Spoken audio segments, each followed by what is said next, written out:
when broiler chicken, when it's good, but it's not life changing. Like, you'll make good profits, but it's not life changing.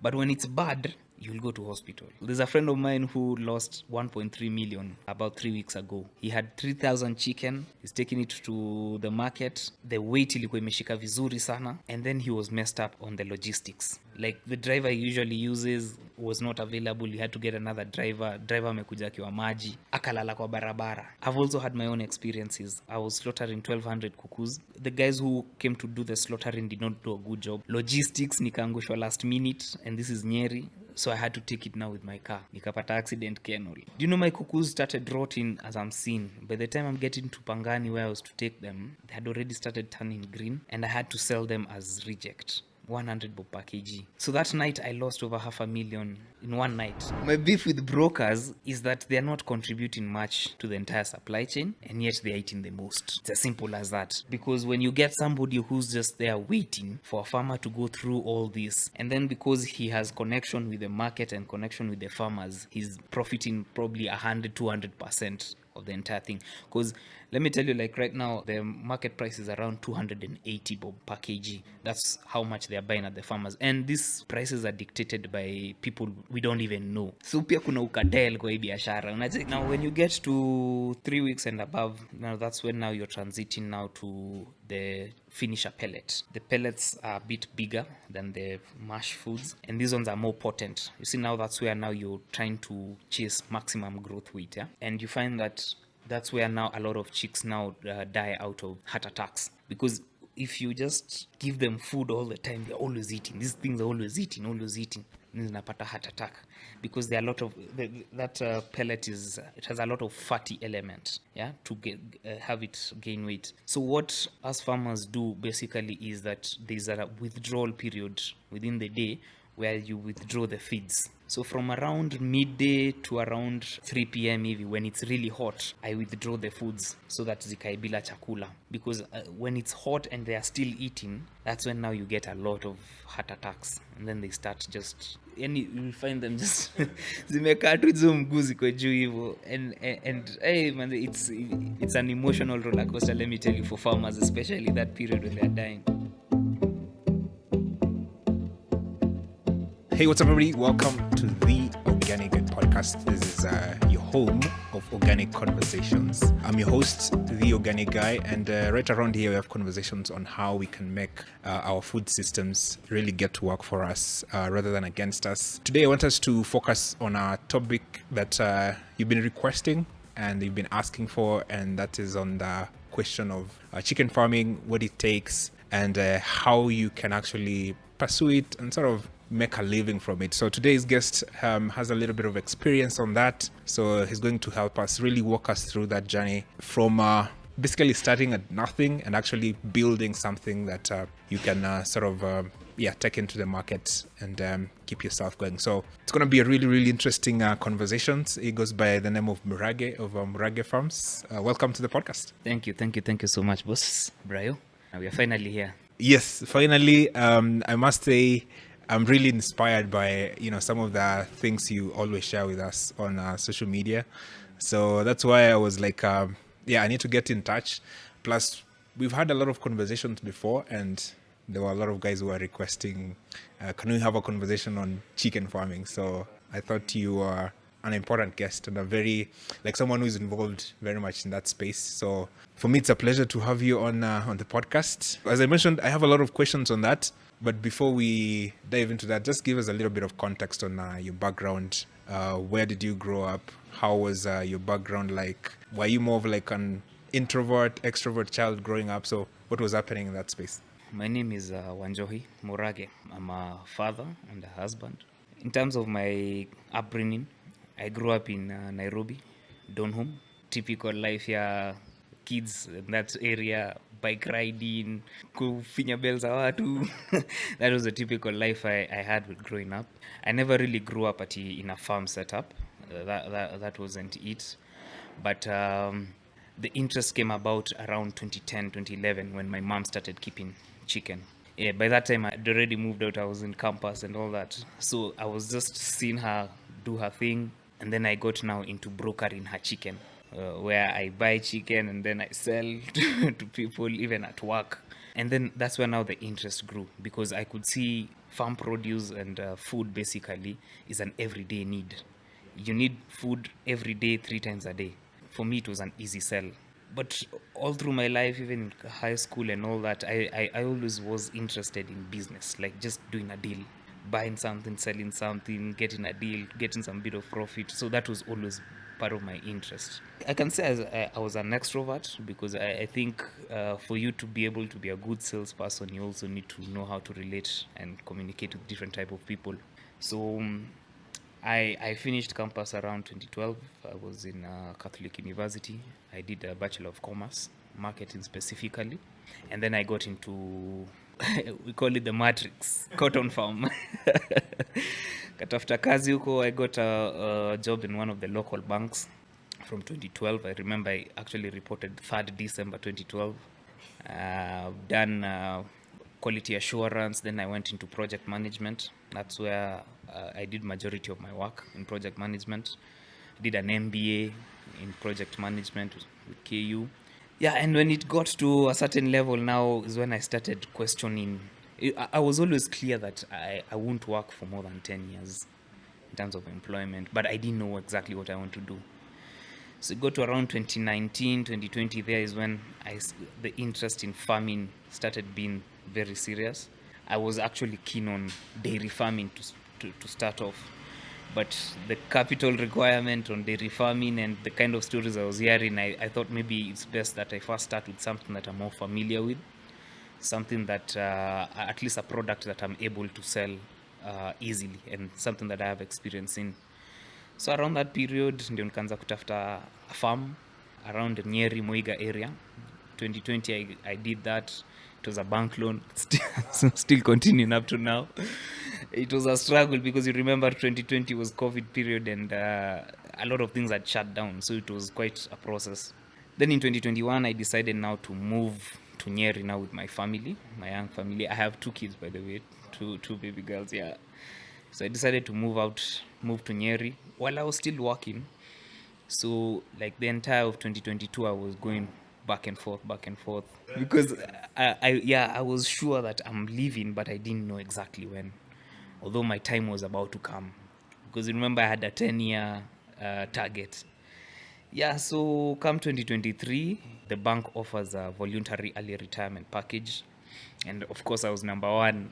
I'd already even told my bosses, Mimi, when it's ready, I'm gone. Yeah, so that happened in March 2023. I decided to leave. And that's when now I got into farming as a serious business. And everything that I had, I just poured it into this project. I developed a farm from scratch, from water connection to everything. Yeah, up until where we are right now.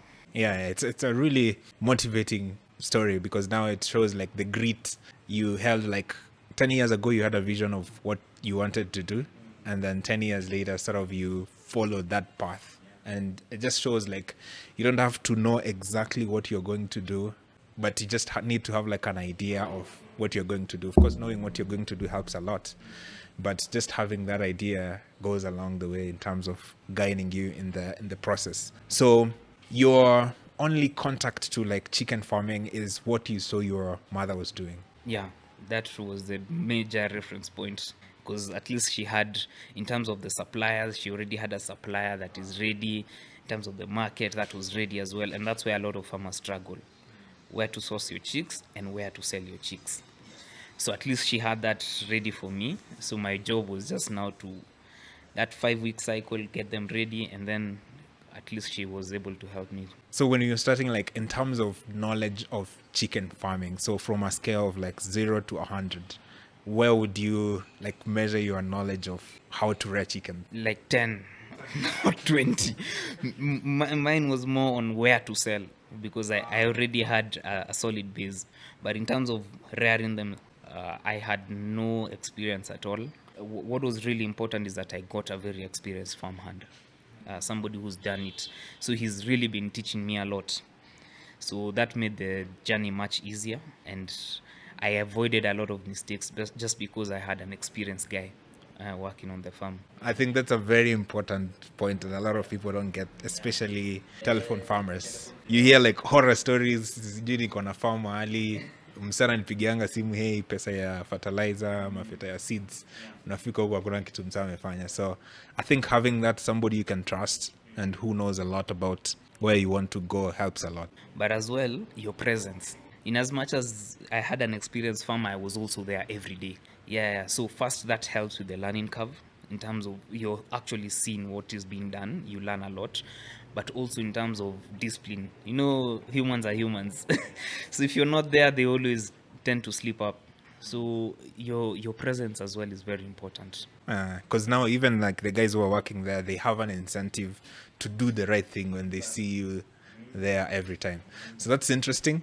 So I want you to take us through like the journey of starting the chicken farming. So let's say there's somebody out there who has no clue about chicken farming, but they want to get into it. Just give us like a little bit of an overview of from like structures, from the people you need to know, what are the basics that you need to have before you dive into broiler chicken business? Yeah, so it's quite lengthy, and I actually do farm tours and online classes on this. But for this sake, I'll just give you like an overview of what I cover in my quote-unquote curriculum, chicken curriculum. So obviously, I think the first thing to put into consideration is the housing, the structure of your housing, because if you get the housing wrong, then chances are very high that first the mortalities will be very high, and also the optimum growth rate will also be affected. The first thing I can say is where you set up your chicken house, it needs to at least be in a slopey area where there's no, you're trying to avoid flooding of water.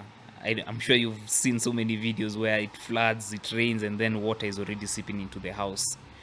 You also need to factor in things like ventilation, where at least the longer sides of your shed should have access to the prevailing wind so that the ventilation of the house is perfect. There are certain stresses that you need to avoid: heat stress for chicken, your ventilation as well. It is advisable that you also koroga on the floor, because it helps a lot in terms of avoiding diseases and cleanliness.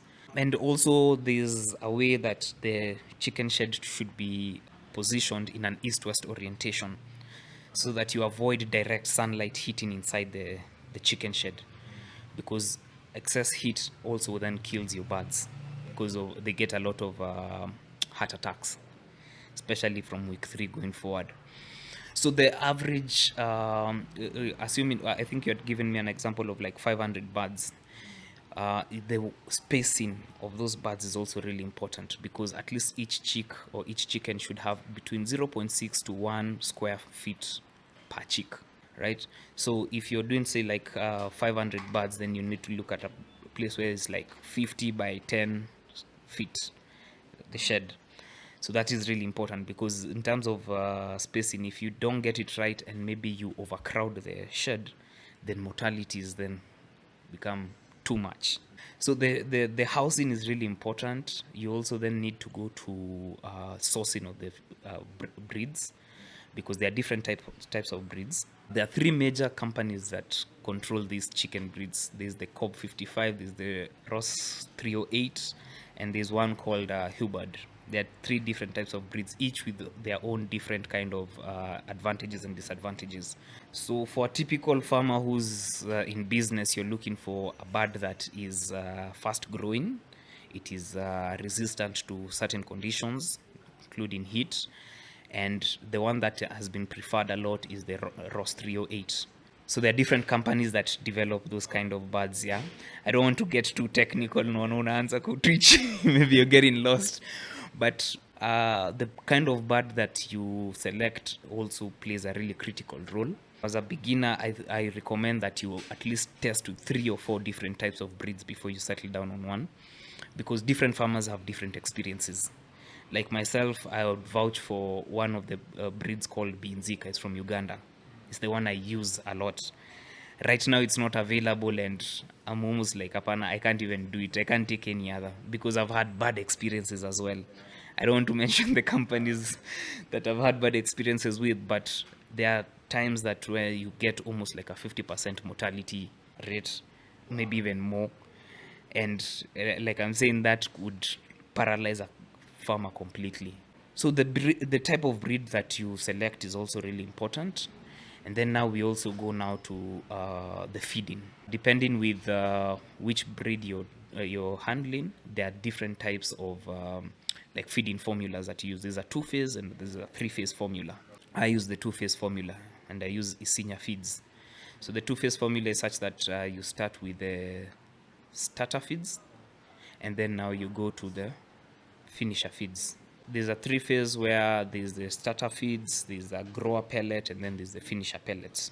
Now, the typical feeding formula basically that I use is for every 100 birds, you need at least 6 bags of feeds. So you need at least 2 bags of starter crumb, 2 bags of starter mash. Sorry, starter mash is the very first one that you use. It's very fine. Then there's the starter crumb, and then there's finisher pellet.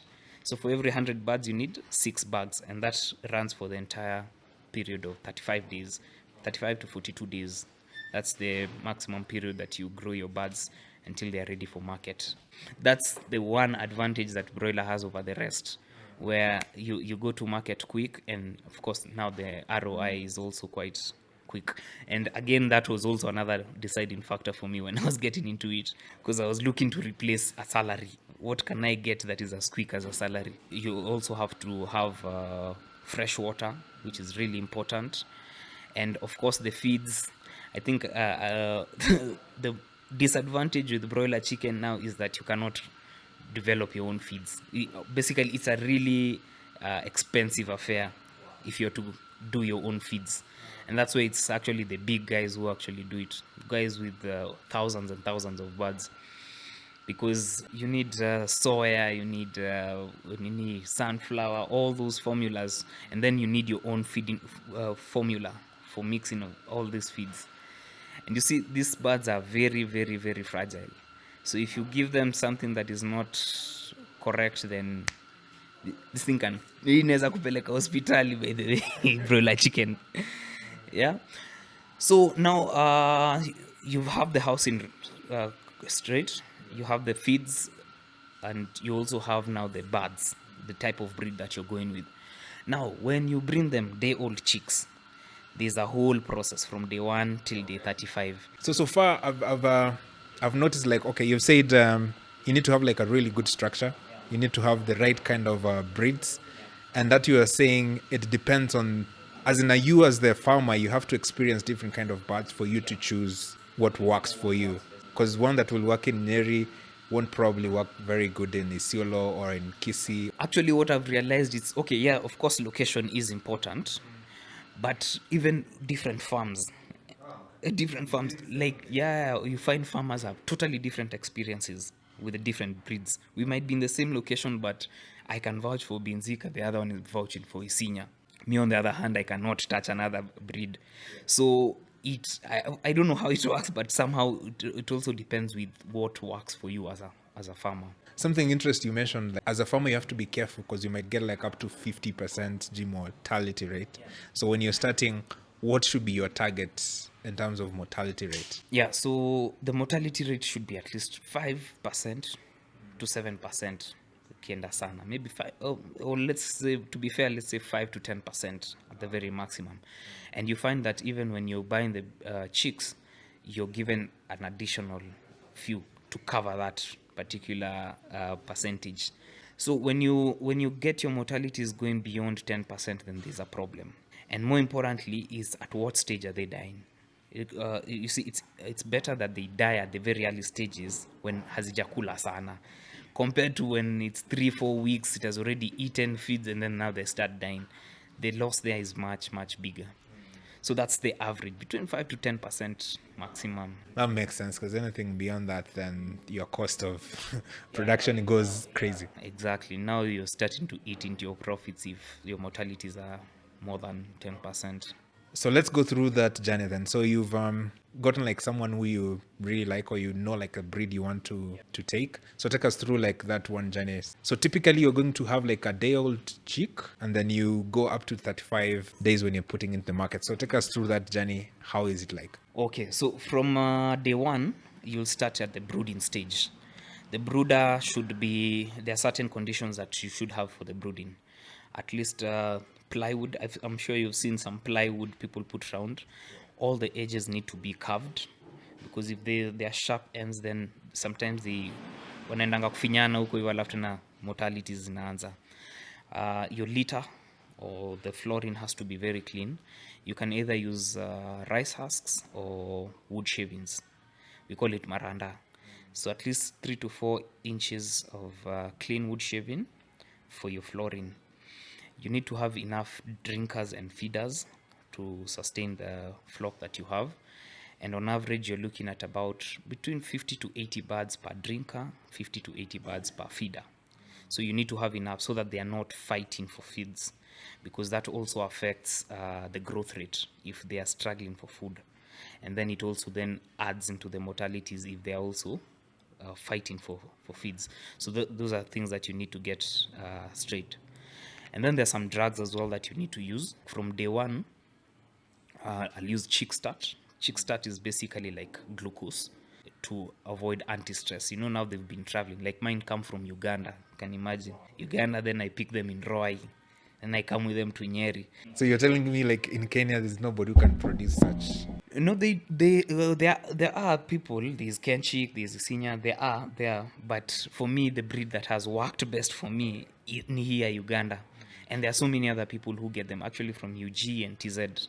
Typical chick is probably around 100 bob to 105 per chick, but now we'll get into the numbers. So you've brought the chicks. Part of the thing that you'll be mixing in their water is that chick start, which is like a glucose. We'll also be putting something called Livergen. Livergen is one of the products, but there are so many others. But basically, it's for the liver protection. Because if you notice, a lot of chicks actually start getting bad from the liver. So there's like a drug that we use for the first 3 days that is called Livergen. Is this specific to broiler chicken? Yeah. Specific to broiler chicken. This doesn't apply to the rest. And why is that? Now, it's because of how fragile they are. And remember, we have they are running through 35 days. So they also need like some additives to ensure that first the mortality rate is low, and also now to help them in terms of vaccination and all those things. I have engaged a number of farmers, and some of them say that they do not give these drugs. But you find that those are very small scale farmers, people who are putting very few chicken. Because if you're doing thousands and you're not using any drugs, then you're setting yourself up for disaster. And then we have liquid paraffin. Liquid paraffin, you also add it in the water for the first 2-3 days, and that like it lubricates the gut of the chick. You see, now they're going to eat dry matter. So it needs at least for the first few days that you've lubricated the gut properly so that the food is able to pass. All of this obviously is going with fresh water as well. The type of water that you give is also really important, because kama ni maji ya borehole with salty water, that could also affect your birds significantly. Yeah. So by the time you're getting your chicks, at least you need to have confirmed from your distributor or which vaccinations they usually vaccinated on the hatchery. There's a Newcastle vaccination and one we call Ngumboro. So there are those that come vaccinated, there are those that don't. So you either have to do it. Now, like mine, they usually come fully vaccinated against Ngumboro and Newcastle. But when it gets to day 14, you have to do a second dose of vaccination in Newcastle, which is another thing that also a lot of farmers, especially small-scale farmers, avoid or fail to do. And that also then leads to mortalities. But the other thing that you also advised to do is if your chicks are already showing signs of diseases, and that you can maybe see it from its droppings, maybe the diarrhea, that's a sign of coccidiosis. So you need to, it's basically like a bacterial disease. Yeah, so you need to give some drugs for it. And what I use is a drug called Biosol. If, however, you get to day 14 and you still sensing some of those issues, then you're advised not to vaccinate, because as soon as you vaccinate, they just start falling. Why? Because it's like now you're trying to vaccinate a chick that is already sick. So you find the vaccination probably works against it now. Yeah, it's a two-way thing. So you need to know at what stage you're at with your chicks. But some of the things that you really need to be very careful is the droppings of your cuckoos. So, like as a farmer, you need to be looking at the droppings. Is it normal? Is it when it's glassy or very shiny? Then that's a sign of a disease called coccidiosis. And then there's another very critical disease that is called water belly or ascites. It's an accumulation of fluid in the body of the chick. It has no known cause or no known cure, but the best way to prevent it is to make sure that your litter is clean, ventilation is proper, your feeds are also good, and your water is also good enough for drinking. Because as soon as your chicks get water belly, it's highly likely that they will die. It's highly likely that they won't get to the 35 days. There are those that do survive, but more often than not, they usually die. So ikishashika unajua tu hii imeenda hii.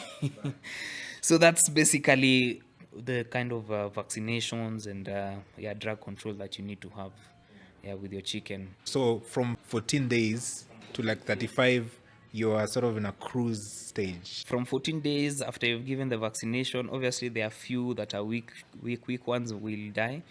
But from then on, you're not expected to have any other. You're not allowed to even use any other drugs from there, because these are like a 2-week withdrawal period. Yeah, for the drugs. And you see now we are taking it up to week 5. So if you're already doing it around week 2, you need like 2 to 3 weeks of just making sure that all those drugs are cleared out of the system before you harvest. So from there, if now you're getting diseases still, then sometimes now it's even advisable that you remove them from the main flock and just create like a sick bay, where the sick ones now are just put separately. Because you see now, if you just continue mixing them, these drop-ins, some of them now might nini zinakanyaga nini, so you just put now the sick ones on the side.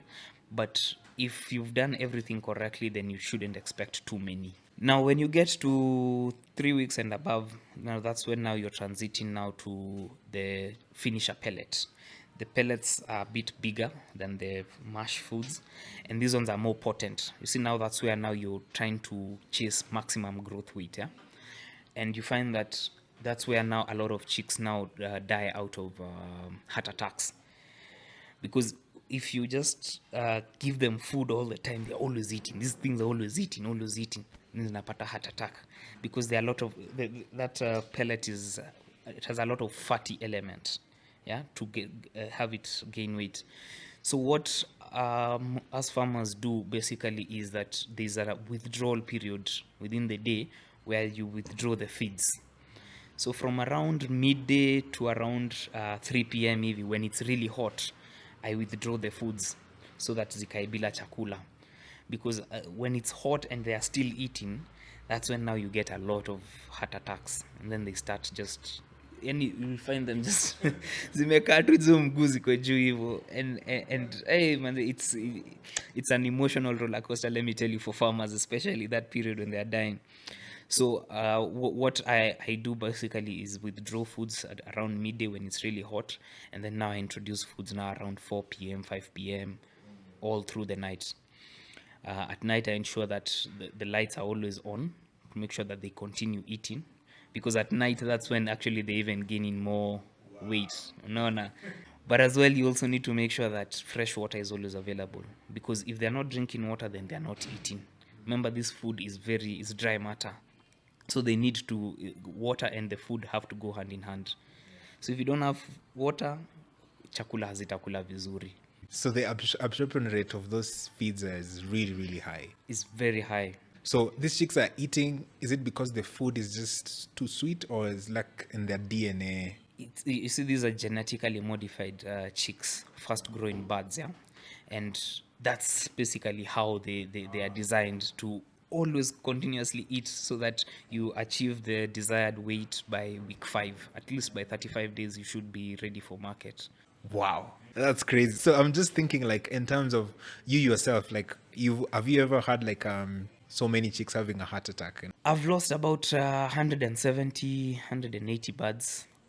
That's a time when I had around 1,500 total flock. So losing 170, 180 is quite high. But I've had experiences from other farmers who've lost even almost as the entire flock. I can give you an experience with my mom, and it was just like 2 months ago. And it was in this period when there was a shortage of chicks. So now you're trying to get different chicks from different places, Nini. I can tell you she had about 500 birds. She was only able to harvest 18. Hizo zingine zote zimekufa. And that's another problem we're having right now because, okay, hers was from a reputable company. But again, what is going on right now, from what I understand, is that you see all these major companies are are provided with mother hens for laying of eggs. So if you find that maybe the company has received maybe very young mothers or young hens, they tend to produce chicks that are very weak, weakling, small chicks, and you find even on day one the weight of the chick is below average. So those ones are usually very fragile and they die a lot.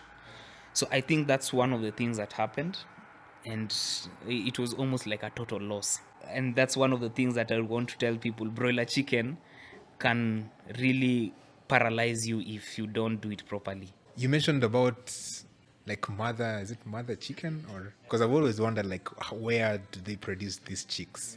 So how does that work? So a company is given like an X number of mother chickens, so the chicken produces. Yeah, so that's how it works. They hatch the eggs at the hatchery, and then now, when they hatch, as soon as now they are ready, now when they've now hatched, is when now they are distributed now to the various distributors now to get to the farmers. But from what I understand, this thing is controlled at a very high level. In fact, currently the chick shortage that we have is a global thing. It's not even a local issue. So there's a lot of control with the entire bureaucracy. And that's part of the reason why I'm also pivoting now to something different. So what happens to like the chicks that die? Do you bury them, like, or you give it to the dogs? What happens? Yeah, okay, depending with at the stage they've died, I'll probably prepare it early and just give it to the dogs. But if it's the small chicks, you just bury them. Can't do much about it. But then again, even at week 3, 4, if they've died and probably they have a disease, you also then discourage from giving it to the dogs because you're just transferring a problem. But more often than not, it's the dogs that enjoy. Is there like an insurance thing against chicks dying? People do get their own private insurance outside. So there are companies that. Yeah, there are companies that do, insurance companies that do. It's a agricultural insurance, and I think it's about 4% of the total flock. Personally, I didn't get it, and a lot of small scale farmers will not get it because it's again eating into your very small profit margin. But there are companies that do offer that, and I think they target mostly the large scale farmers who are putting tens of thousands on a chicken, which makes sense for their level of operation anyway. You talked about the profit margin, so let's talk about that. So you've purchased the chicks, let's say at 100 bob. So take us through that process. First of all, like, what is the weight of the chicks when you're taking to the market, and how much profit are you likely to get, like, per chick? So on average, the standard recommended weight basically is at least the chick should have at least attained 2 kgs live weight. And that's a dress weight of a 2 kg live weight chick will give you a dress weight of 1.5 kgs. So ukikata kichwa, shingo, mara, uto hizo vitu, manyoya, everything, it's a half a kg less. So at least if you have 1.5 kgs and over, you're good to go. But it also depends with where you're selling it, because there are guys who sell it to the market, to the brokers who buy per kg. So if you're selling per kg, then your incentive then is to have much heavier chicken so that you can make profit. For my case, I do direct sales. I sell through my shop. So at least when I get to 1.4, 1.5 kgs, for me, that's good enough because I sell at a standard rate of 500 bob, 600 bob at the shop.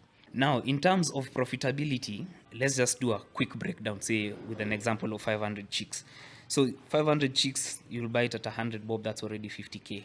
Then remember we said for every 100 birds, you need at least 6 bags of feeds, 50 kg bag. A 50 kg bag is generally around 4,000 bob. So 4,000 bob times 6 bags, that's 24k for every 100 birds.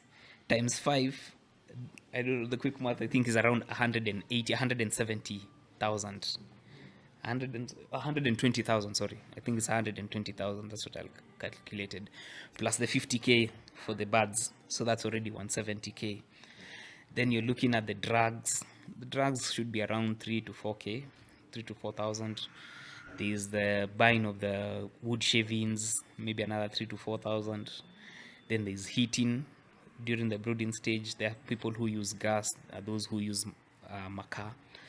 So if you just summarize ballpark figure, probably we're looking at around 10,000 for the drugs, for the wood shavings, and for makaa.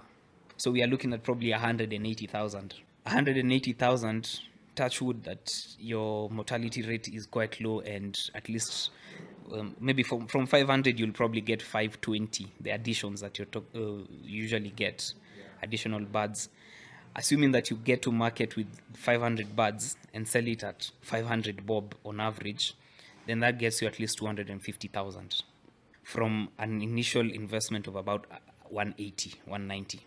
So obviously that will depend. Again, there are other factors like logistics you'll have to put in there. If you have a worker, you also have to put there. But generally, the cost of production per chick for me is between 380 to 390 shillings per bird. So that 390 is factored in the cost of the chick itself, how much feeds it's eaten, the salary, overheads, are factored everything in there. About 390 bob. So as a farmer, you're looking to make at least 100 to 120 bob per chick, which is now your profit margin. So that if I'm producing at 390 per chick, then sell it at 500 bob, then I'm within that range, at least 110. So that's best case scenario. That is best case scenario. There are times when you will do all those calculations and then the mortalities hit you so bad such that now even your cost of production increases, or whatever you're able to take to market is not enough. You get. And then there's the other factor as well. If you're selling it to the brokers, and I think we'll get to the broker issue, the volatility, the price volatility again is crazy. Because there are times that you will be selling your chicken at, like in July, I remember at the worst, it was at 190 bob per kg. 190 shillings per kg. Even if you have a 2 kg bird, you see that's less than 400 shillings. And yet your cost of production is 390, 380. So already unachomeka. And for you to even get a 2 kg dress weight bird, I think your cost of production will have even gone to about 430. Because the more they eat, the more, of course, the cost of production goes higher. And if the market now is at 190, another time it's at 220, 240. There are times that it's really good, like last December, the times guys were selling at 380 per kg, 400 per kg. Yeah, that's when now there's very high demand. Like we expect in this December, the prices will shoot up as well because now there are no chicks, and yet it's December period. So when you factor in all those things, typically a farmer should be looking at least to make at least 100 bob per chicken.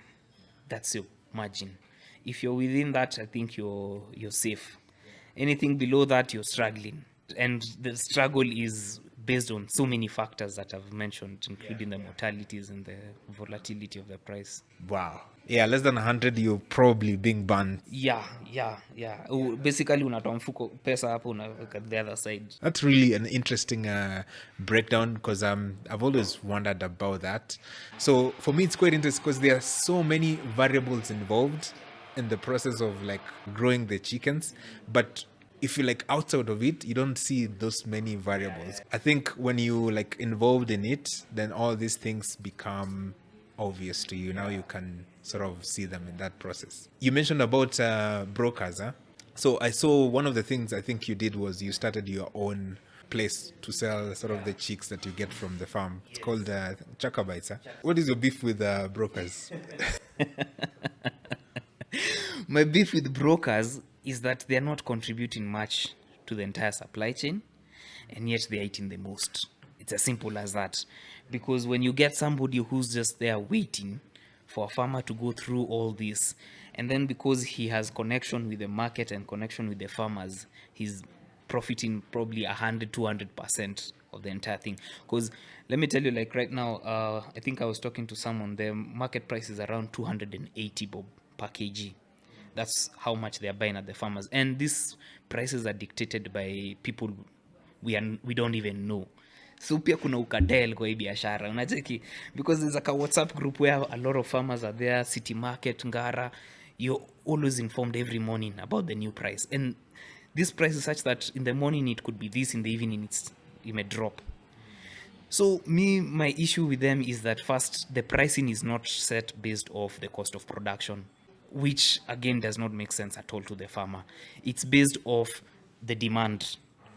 And you see, sometimes there's the flooding of chicken, sometimes there's a shortage of chicken, which then it fluctuates the price. But you find even when there's a flooding of chicken, they are still taking more. They're still taking, and they are storing them in their freezers, because there's also a very big market for frozen chicken. But them, they won't buy frozen from you. They only want fresh. Unaona? So that's the issue I have with them. And then now that volatility, because you find like right now they are buying at 280 per kg, whereas they'll be selling now to their people at 350, 360 per kg and above. So they are making probably 70 to 80 shillings per kg from the farmer, and yet the farmer is the one who has taken up all the risks, including delivery. So that's the basic issue I have with them, and I think we can work together, but we need to have a constant price, which is fair to the farmer, fair to them, and fair to the market. But for now, I'm encouraging a lot of farmers to just do their own direct sales.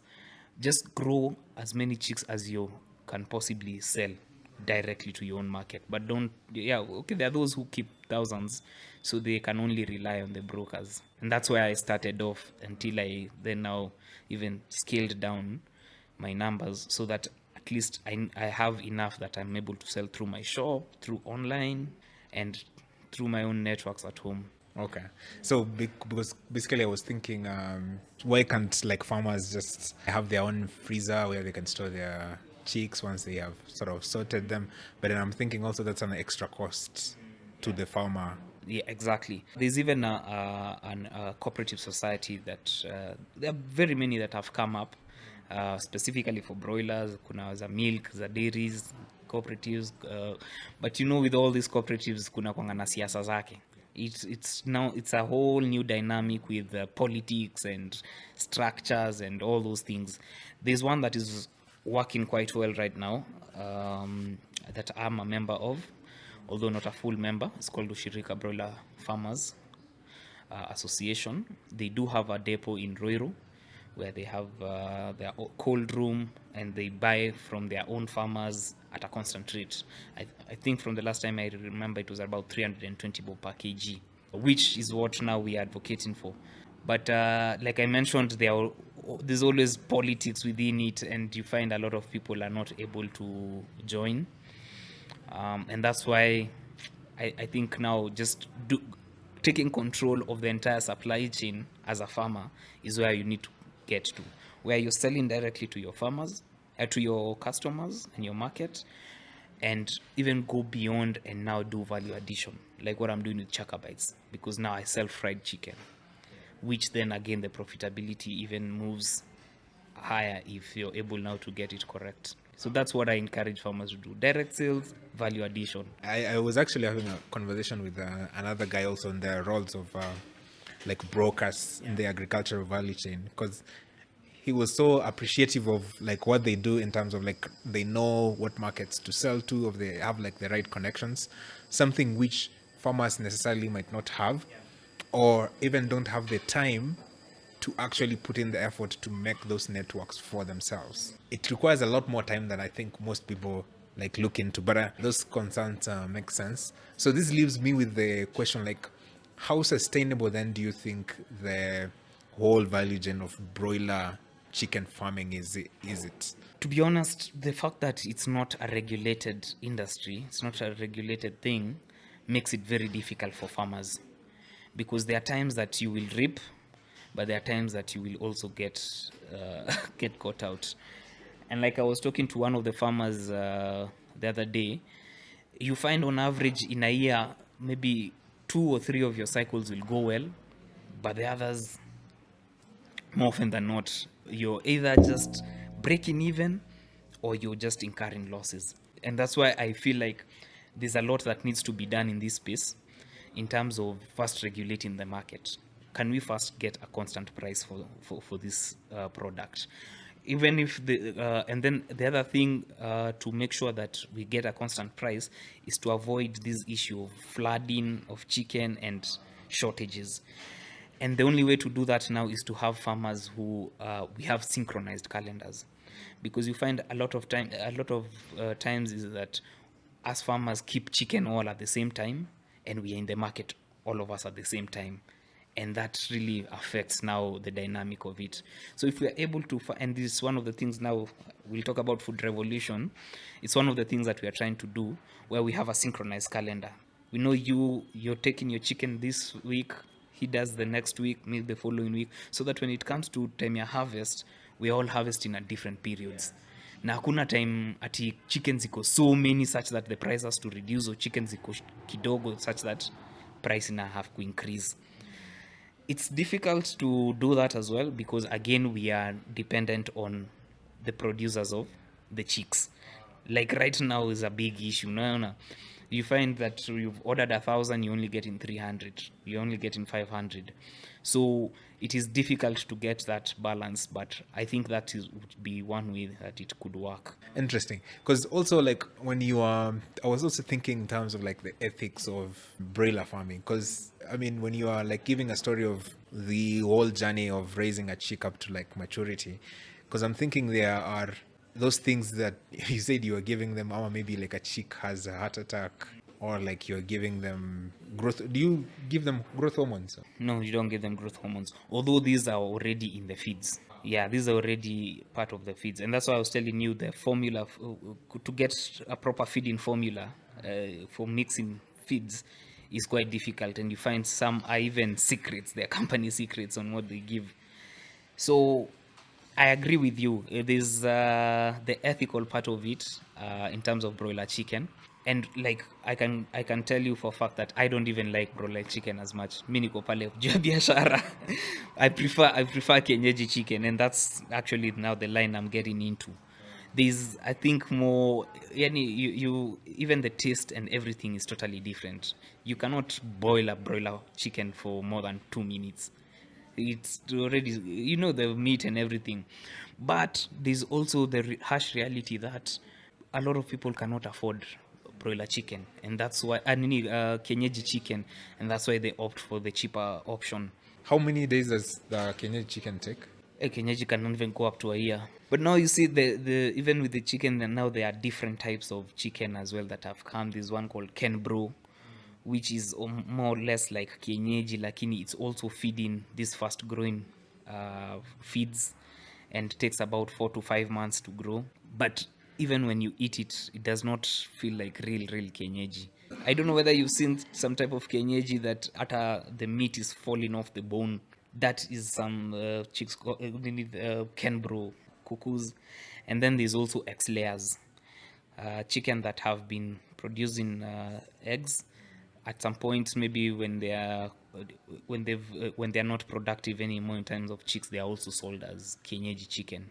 But somebody who's zoead it, unaweza tell difference. Because yeah, I'm seeing here it takes like up to 6 months for like the one to grow, and this one takes like 1 month for it to grow. So yeah, the time difference is huge. So you'll find these ones that take a month or 5 weeks to grow. That 5-week cycle is a marathon in terms of feeds, right? But now you go to market quick, and that's why a lot of people are in it. If actually I can say that the market right now, I think we are so many farmers, we are so many broiler farmers in that space, people who are trying to look for a quick win. And that's where I started off. And I think in hindsight, maybe that was a mistake, to try and look at just how quick I can get this chicken out and ignore everything else, including the price volatility, the cost of feeding, and all those things. And it's from that now I've come to the realization that maybe I need to diversify into other things. And I'm looking at kienyeji chicken. So what was the thought process? Was it because the ethics of it? Was it because like for your personal reasons? And why was there a change? It's a mix of things. I'd say first, to begin with, what really triggered me was now this shortage of chicks. Over the 2 years I've been doing it, we've never had a shortage of chicks. Now that brought up a whole new dynamic that I hadn't really thought of, that we are actually being controlled from a higher level. And if those guys don't produce or don't deliver, then as a farmer, yeah, you have nothing. So I got to a point where now I started questioning the whole viability of the thing, because then again, even as I mentioned, when broiler chicken, when it's good, but it's not life changing. Like, you'll make good profits, but it's not life changing. But when it's bad, you'll go to hospital. I'm serious. It'll take you to hospital. There's a friend of mine who lost 1.3 million about 3 weeks ago. He had 3,000 chicken. He's taking it to the market. The weight ilikuwa imeshika vizuri sana.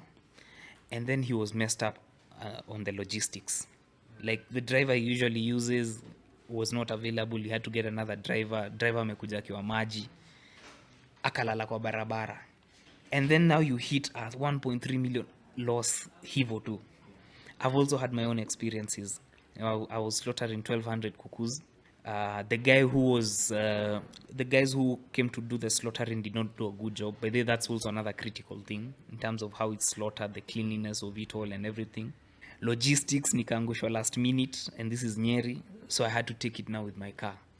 Nikapata accident kennel. One of the wheels chucked. Do you know, my cuckoos started rotting as I'm seeing. By the time I'm getting to Pangani, where I was to take them, they had already started turning green, and I had to sell them as reject, 100 bob per kg. So that night I lost over 500,000 in one night. So that's how crazy it is. It's like gambling, basically. It's kama aviator, broiler farming. So you can reap big, but you can also hit major losses. And that's one thing that I think most people need to understand, especially with broiler chicken. The variables are so many, and if you get one thing wrong, it's done. So like between when you harvest the chicks and hitting the market, like how many days should that take? It's within the night.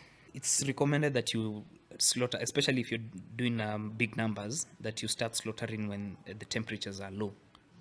At night, basically, is what we are saying. Because I usually start slaughtering around 6-7 p.m. So this is done manually, right? Yeah, this is done manually. Ini manually. Hii sio ya kichinjio na nini na nini. So you have to get your own people to do that. I get my own people. Now I even get my people from Nairobi. Wakuje all the way. Yeah, because I've had bad experiences with guys from my side. Right? So I'd rather pay more, but make sure that the chicken is done well.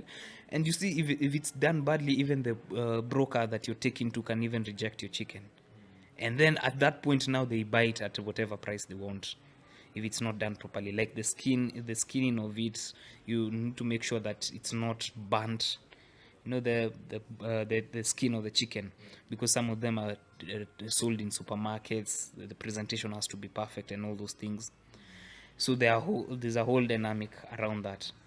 But you need to, especially with these local markets, the city market, Ngara, Panganis, most farmers are there by 5 a.m. Yeah, so you started slaughtering the night before. By 5 a.m. you need to be in the market, then zinaingia kwa freezer before zianze kuharibika. I'm actually thinking that would be like a good experiment, like comparing the kienyeji chicken and then the broiler chicken, like from once you slaughter it and then you leave it like in an open place. Like how long will each take to ndio zikuwe mbaya? The broiler chicken will, okay, I haven't done it, but I can imagine the broiler chicken will go fast, will go bad quicker. So is it mainly because of the feeds or like also like the lifestyle? You see, again, these are fast growing birds, like I said. and even the fatty elements of it, because there are certain things that we usually remove from the chicken which makes it go bad quicker. We call it mahori, the mafutas nini. Those are some of the things that make the chicken go bad quicker if they are not cleaned up properly.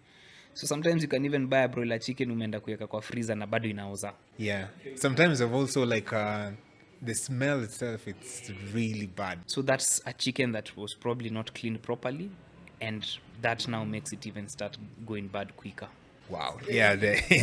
Yeah. The whole process, it's crazy. That's a whole different ball game compared to kienyeji. Kienyeji, I think, is a bit more easy, although now it takes a lot of time. 2023, you've decided to dive into broiler chicken farming. What time do you get into social media? Because I discovered you on social media, on Instagram. I was scrolling through, and then I saw your video about like the brokers have screwed you, and then the market of the chicks is not there.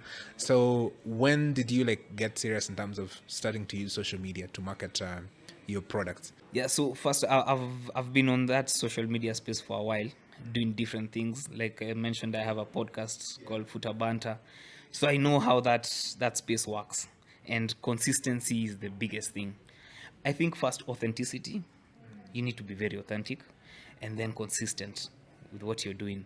So I've done different things. We've done podcasting. I even had our own podcast studio called Maskani Studio. Yeah, we had all the equipment, Nini, the road mics, all those. We've done that. I've done even some content around traveling, although that now is more for my wife. But now, when it got now to farming itself, I thought it best that I need to share now all the intricacies and basically the day-to-day life of a farmer, and now the behind the scenes of a business. And I think that's one of the things that have really made my community grow, because I share things that typically people wouldn't share. You know, a lot of guys are used to just showing the good side of everything. Everything is profitable. I'm sure you've even gone to YouTube, how to make 1 million shillings in. There are a lot of those clickbaits, and that's not the reality of it. So when I started sharing my journey, in fact, one of the things that I regret is that I was late to start it off, because I should have started even during the construction site, this construction of the farm. I used to take videos, then I keep them, and I say, Martin, nitaifanya. And then now you see, when you have a backlog, it becomes so difficult now to go back to it, and you already have things going on. So yeah, I got into that space, started sharing first my journey. I think people are also interested in the journey, how I went from banking to farming. Most people couldn't understand why you're doing that kind of thing. And then now when you get into the farming, I document a lot of things. I document everything that I do, from the sales analysis to profitability to the lessons learned and all those things. I've been documenting them and sharing them, because there's a lot of, what I've noticed is there's a lot of gatekeeping in farming. A lot of farmers are not even willing to tell you some of their secrets, and what they are doing. So as soon as you break that barrier, a lot of people now then get interested and attracted to the content. And as soon as the content is authentic and it's consistent, now you have a solid community locked in. And now these are my customers now, because even apart from that, I even have a WhatsApp community where now all farmers are allowed to just sell their products every day. It has over 300 people. So now farmers from different angles, watu wa waru, watu wa onions, all of them now are sharing their experiences, and now they have like a place or a platform where they can sell their products. And a lot of people have actually sold some of their products online just through that community. So it's growing, and it's doing well. But we want to now take it to the next level, and that's why now we have something called Food Revolution. Oh, okay.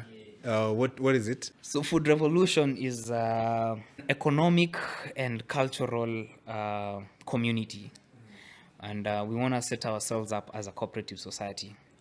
So in September, I was able to at least to get like a group of 30 people who joined in, and then now we locked the membership to start off, so that we have like founder members.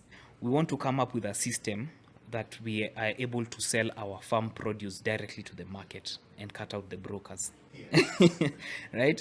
We want to take advantage of technology, probably have an application which farmers are able to market their produce, consumers are able to put in their orders, and then hopefully even grow up until the point where we have our own depot in different locations in Nairobi. So what we are basically looking at is to first start off with broiler chicken, because a lot of members are actually broiler chicken farmers. And if we're able to get the system right, then now we can expand to all other farm produces. Because at the end of the day, the person eating chicken also needs waru, also needs onions, also needs tomatoes. So if we can have a one-stop shop for all these things, then that's now basically our goal. The aim now is just to have our own network, our own system of how we distribute and sell our farm produce. Is this like a reaction because of your experience with the brokers and also like the cooperative that you couldn't get into? Actually, it's twofold. It's twofold because on one hand, the brokers are really pressing us, and just because they have now the network, they are able to dictate the price. Then we thought, okay, let's make our own network then and dictate our own prices. But on the other hand, like you mentioned, that other cooperative, like I said, it already started with a lot of politics. And unfortunately, it is dominated by the older generation, our parents, our fathers and mothers. And you see, that generation and this generation sometimes are not able to work together properly. And you find now there's a clash on even how fast decisions are made, what kind of decisions are made. And that's why I thought maybe we need, because a lot of my followers are actually Gen Zs. Yeah, they are Gen Zs, and they think I'm one of them. I'm not. and of course, millennials. And these are guys, especially for Gen Zs, these are guys looking for jobs and are not able to get jobs, and now are looking at farming as an option. So we are trying to build for them a platform where they can support themselves seamlessly without now going through all these challenges that we've been going through of brokers and all those things. So I specifically was targeting the younger generation to drive this, so that I think with this generation, at least millennials and Gen Zs are able to even embrace technology more, and decision making even becomes more seamless. Then another thing I also learned from the other group is that you work best with a lean team. Yeah, and that's why we even first suspended the membership, so that we can first get our systems and processes right. So that anyone who's joining after that, you just plugging into an already working system. It's not that now, like the other one, we had like 300, 400, 500 members, you're trying to bring all of them at the same time. And then when it's one decision you're trying to make, you have to engage 500 people. So decisions become slow, everyone has their own opinion and all that. So I thought it best that we need to just first come up with our own systems, then now invite others after. Yeah, and I think that's the best way, because now if you have like a lot of people have different visions of where you want to go, like ideas, and then it becomes a little bit chaotic. And especially if somebody has put in their money there, anafeel ni kama kona say. So yeah, I think that's the best way to go. It's quite interesting because you were actually born in the city, and then all of a sudden you decide, you know what, maybe this is not the kind of life I want to live. So what was the decision for you to decide, you know what, I think rural life is much better than city life? A traffic jam. Number one, I can't stand traffic jams. Nimekam leo apivi utalii, like I was telling you, the traffic. I spend 1.5 hours to get to Utalii, and then another 1.5 hours to get here.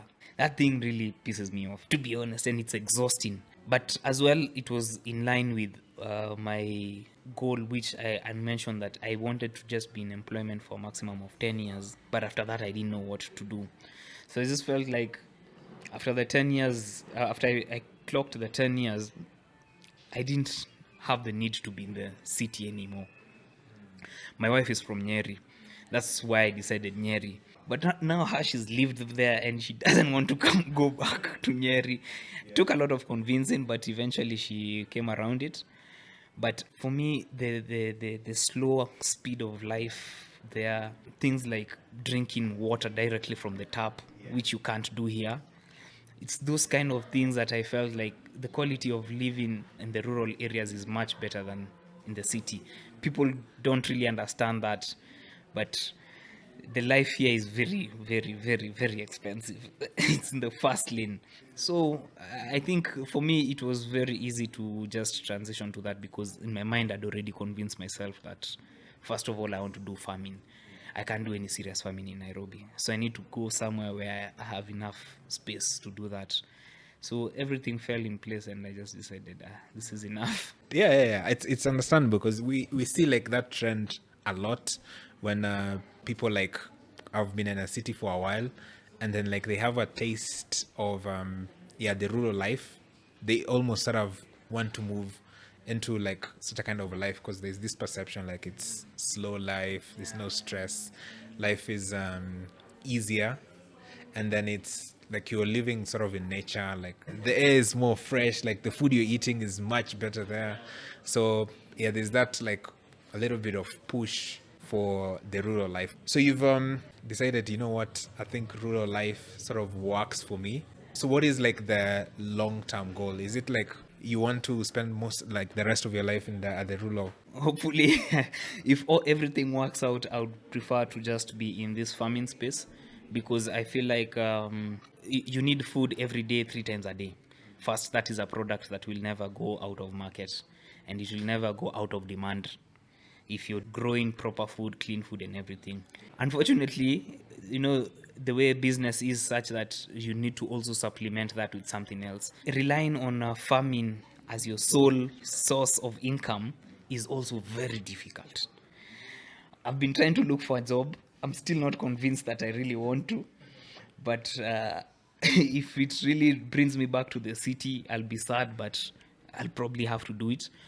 But I'm just hoping that whatever I'm doing, and especially now that I've got now into diversifying in terms of farming, I'm hoping that that will not come into play. People really have a very wrong perception of entrepreneurship, that you need to give your all, leave everything, quit all your things, just focus on this. But the biggest priority for an entrepreneur is survival first. You need to survive for you to push anything. So if your bills are not getting paid, you're struggling with this and this and that, it has a direct impact on your business. How you think, your state of mind, your health. Your health is really important. So that's why we need to hustle, man. It's called the matrix. That gets me thinking like if there's someone who is sort of looking at your story and kind of inspired by it, like in terms of they have like a corporate job and they have this really desire to sort of start farming or go into the village, what will your advice be? My advice for people who are already in a job is that for now, just keep your job. Especially now with this election period coming up. For now, just keep your job. I know it's difficult, but just try and hold on to it. And if you're really passionate about whatever you want to do, try and find time for it. Try and get this job or whatever income you're getting from it to finance your business or whatever your dream is. But if you don't have a job or you're in between jobs, now is the time to start your business. When things are really bad, is the time to start because you need time. And I was in another podcast a couple of months back, and this think big, start small, but start now. Because in terms of thinking big, you need to have a dream that is scalable, something that has a high ceiling, so that you can spend enough time and resources on it. You need to start small because you are new to that space and you want to minimize or reduce your risk. Start now is you need time. Even if you have all the money, you need time, right? So you need to start from now until, you see, entrepreneurship, there is no stop. You just run with it until it works out. There's no stop. You don't have a defined stop point. So that's why you need to start as early as possible and give yourself enough time to just learn and make all the mistakes, all the blunders, and grow out of them. So yeah, I would tell you guys, just think big, start small, start now. Yeah, and it kind of makes sense because there's no point in entrepreneurship you can say you've solved all the problems and now like you can sort of relax and everything's gonna be okay. Like as long as you wake up the next day, there's a problem waiting for you. The only thing now you need to be looking forward to is progress. Am I making any progress? And if there is progress, then there's probably something you're doing. Am I making an impact in the community? Is it something that people are now taking note of? So those are some of the things that just keep me going. Am I making any progress? Am I making an impact in the society? And am I always in the negatives? Am I just hitting losses? Or at least there's a way I'm seeing that, yeah, it can be profitable if only I do this and this and that. That's how you encourage yourself out here. Lakini, it's difficult. A lot of business people out here, especially on social media, the flashy lifestyle, lakini behind the scenes, watu wanaumia. Yeah, things are bad, but people are struggling, but you can't find them on social media. Do you ever think like when all is said and done, what you like people to remember about you? Never thought about that. But if I can just be the catalyst for change, especially in the farming and agricultural space, then I think I've done my part. Because we joined this space with our parents doing things the way they've always been done. Open a cooperative society, it goes for another 5 years, it collapses. They open another one. Inaenda hivyo, brokers, it collapses. No. So I'm looking at something that is sustainable. Apart from getting rid of the brokers, is even create job opportunities for the Gen Zs. Because I'm seeing a very big problem coming up ahead. A big, the bubble will burst. And the fact that so many jobs, but first there are no jobs available. Me with my old age, I'm still looking for a job. Now you can imagine a Gen Z who's just straight out of campus. Now on opportunities. At some point, this frustration and this anger will blow up and it will boil up. And it leads now to crime rates and all those things. So if I'm able to just encourage a few of these young guys to just get into the farming space and they are able to sustain themselves with that, then I think I've done my job. And then we now need to also have the power, and that's basically through the pricing and even the cost of operation, the cost of feeds. You see, if we are a group and we are a solid community, we now have bargaining power against this the producers of the feeds, the producers of the chicks. We're able to tell them, okay, we'll take this and this number of tons, punguza bei. So you have that bargaining power, and now have at least some decency in farming, because the way it is right now, major people who make the money are the suppliers of the chicks and the feeds and the brokers. And then the farmer now is treated now as the worker, which should not be the case, especially for somebody who's gone into this space looking for self-employment. One thing I also see that you mention a lot in your social media is about like escaping the matrix. So I'm guessing you're not a big fan of the status quo. I mean, for us like millennials, our dream, especially for me, was when I was growing up, was like go through university and then hopefully get like a job that can be paying like 50, 60K, get like a 1-bedroom apartment in Nairobi, get married. And like that was the dream. But I guess that dream is sort of shrinking for most people. And then what is the best mindset for like a regular Joe, especially for the Gen Zs or people who are in like university, for them to follow to sort of escape the matrix, if we may say it? First of all, it's really difficult to escape that matrix because it's a system that is by design. It's not a coincidence. The salary was specifically designed to get finished before the next salary. That is by design, to keep you coming back and coming back and coming back again. So especially now, first of all, there are no jobs. And then again, now we are getting into a phase where AI will also now be taking up jobs, right? If you're able to tap into a talent that you have, maybe a passion that you have, like what you're doing, podcasting, you see, this is something that you're passionate about. It's an art. That's probably where we will be heading. And it might not pay off immediately, but eventually something will have to give. I think your consistency, the amount of work you're putting in it, something will have to give. But again, we cannot all be artists, we cannot all be creatives, we cannot all be, so there has to be a balance. There has to be those who there are people who are okay with routine work and are okay with the employment space. All I'm encouraging especially the older generation, man, say, as in, now retire, man. Give the youth a chance, man. Give the youth a chance. But I can imagine even them, they will grow up in the same kind of system, and for them, they also need to be there until the end. But for those who don't have jobs, especially now with the Gen Zs, and that's where we are seeing a lot of people now tapping into their creative minds to try and find employment. It's difficult, but at least do something that you love. That's better. You'd rather be doing something even for free, which is in line with what your passion, than just sitting there and staying and waiting. Because now that's where now you start getting into different mindsets, which is dangerous. So you don't definitely want that. So and yeah, be critical, like think outside the box. And the thing I think most people don't talk, I think you talked about it, like time, and like the time it takes for you to do something is usually underrated. Time is as important as money when you're building something, because you might have all the money ready, but you still need time to set up processes, systems, and all those things.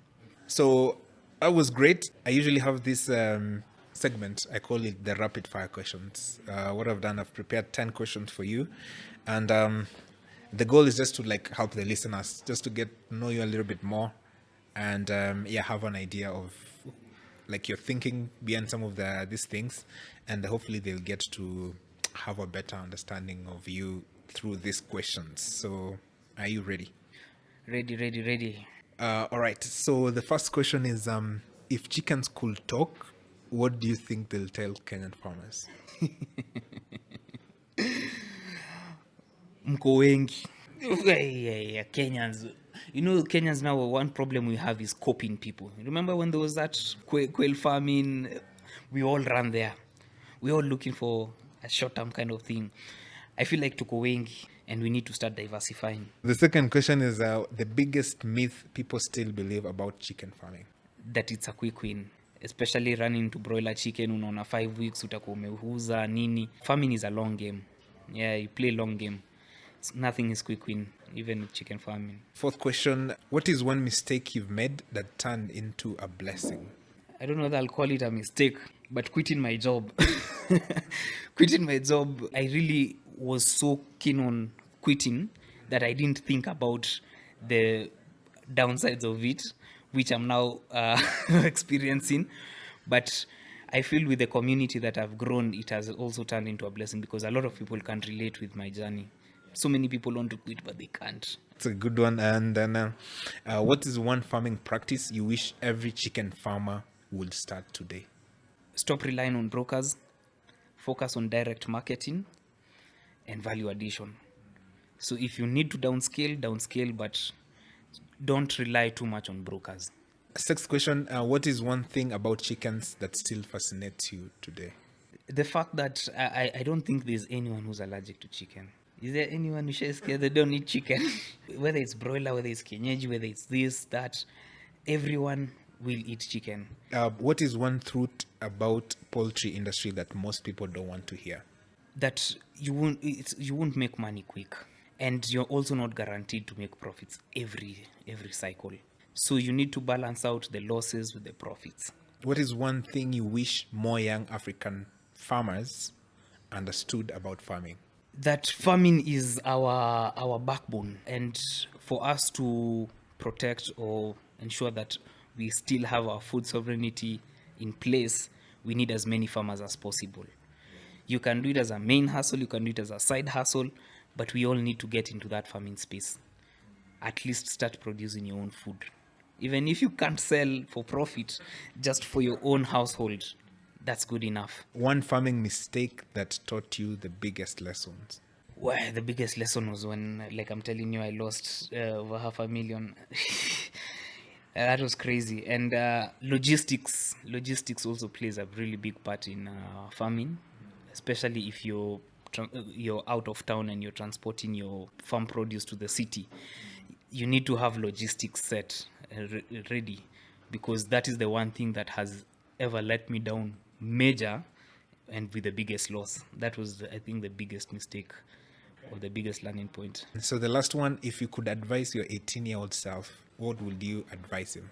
I wish I started earlier. I started when I was 32. If I started at 18, I would have now more than 15, 20 years experience in it.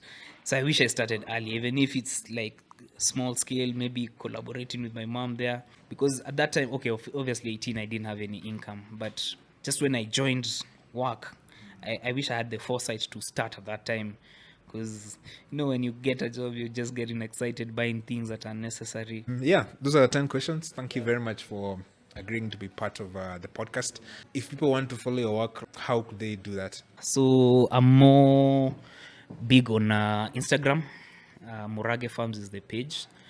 I'm also kidogo here on TikTok, trying that space as well, and YouTube as well, although it's not really active. But Instagram, TikTok, and also we have a WhatsApp community where you can join. The links are everywhere. Yeah, you can join us and we can interact and see how we can make this industry more stable and profitable, especially for young guys. All right. Thank you very much for coming through, man. I really appreciate it. This has been more of like a masterclass of what to do if you want to get into broiler farming. So I really appreciate for being open, like sharing your insights and some of the wisdom you've gathered throughout that process. So I'm sure a lot of people will be able to appreciate that as well. And thank you also for having me. Thank you for giving farmers a space to speak about something that is really critical, which is food. And I've watched a number of your podcasts. I like some of the people that you've had here. In fact, there's one guy who was talking about his watermelon bursting. And also DJ Bwakali is one of the guys I really follow a lot. Yeah. So thank you for creating this space and especially giving focus on farming. Yeah, you're doing a good job. Asante sana. Yeah, I really appreciate it. All right, guys. Hope you enjoyed the podcast. Till the next one, remember to be organic. Cheers.